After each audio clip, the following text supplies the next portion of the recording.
Ladies and gentlemen, welcome to the Sly Fox Sports podcast, and this is your Week 13 NFL review.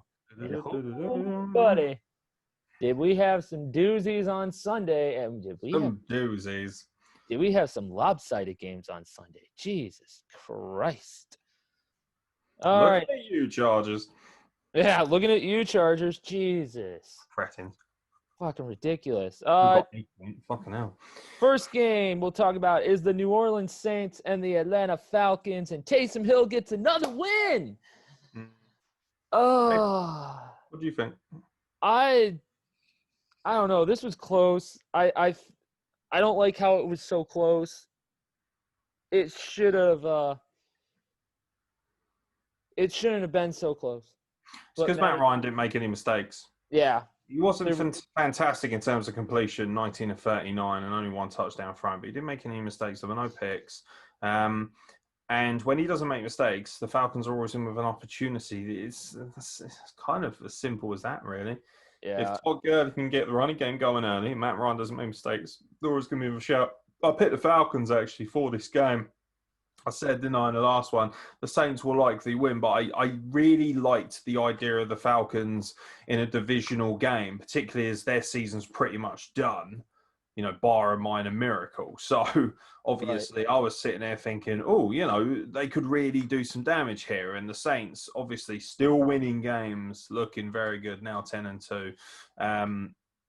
But, yeah, I really like Taysom Hill. He's proving to be enough of a hybrid offensive quarterback that he's causing difficulties for defenses. They don't know whether he's coming or going, running or passing.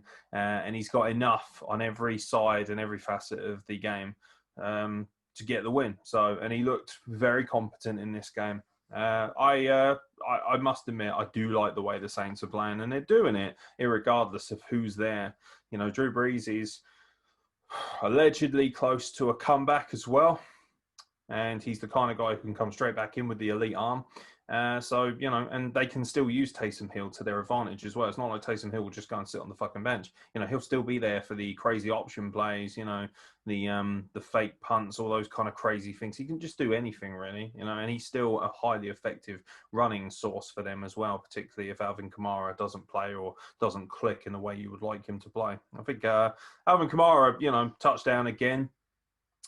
Dare I say, slowed down a little bit. I mean, he's still at 88 yards off of 15 carries, but he's not as explosive. And I think a lot of that has to do with the fact that once you took away Brees' arm, obviously with him being injured, it's been a bit more difficult for Alvin Kamara to be that dual threat, because obviously Taysom Hill isn't the kind of guy who's got the elite arm that can get the ball to him, because people forget Alvin Kamara is very good in terms of receptions as well when he gets going, but he only had 2 receptions for 9 yards in this game, and of course that speaks to Taysom Hill's arm.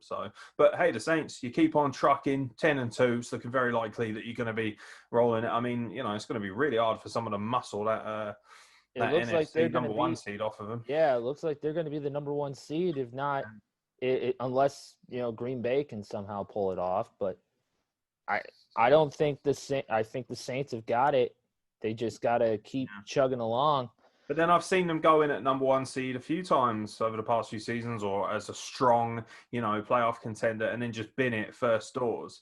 It's going to come down to who they draw and how much spirit they've got. But, time's running out for Drew. He's 41 now. Well, they're saying that Taysom Hill is going to succeed Drew Brees. Yeah, well, and rightfully so. He's clearly got enough, he's got enough to do that. And obviously, if they can hold on to a lot of the offensive pieces like Alvin Kamara, and obviously a much more elite defense than people realize at the Saints, they'll be fine. They'll be absolutely fine. They might see a slight drop off just because you're not going to have the elite arm and the quality of yardage that you're going to get from a Drew Brees, but they've got enough to still be a contender for a few years at least. Absolutely. So, they're pleased about that. But Saints win. Falcons worked hard, but Falcons are becoming a bit of an afterthought now. Yeah. I'm pretty sure Matt Ryan's gone after this year in Atlanta, and he might just need a reset. His receiving core actually played really well in this game. Calvin Ridley was highly productive, over 100 yards receiving. Julio Jones, turned up. People have said that he's dropped off a little bit, but still got a lot of quality. He's one of those players that even if the pace drops off slightly, he's a very cerebral elite player. very similar to what's his name? The Cardinals. I forgot his name. Larry Fitzgerald. Larry Fitzgerald is a kind of similar player. Yeah. Even when they start getting into their latter years, they've still got that little bit of quality that can add to a game. But yeah, Saints number one. Saints number one.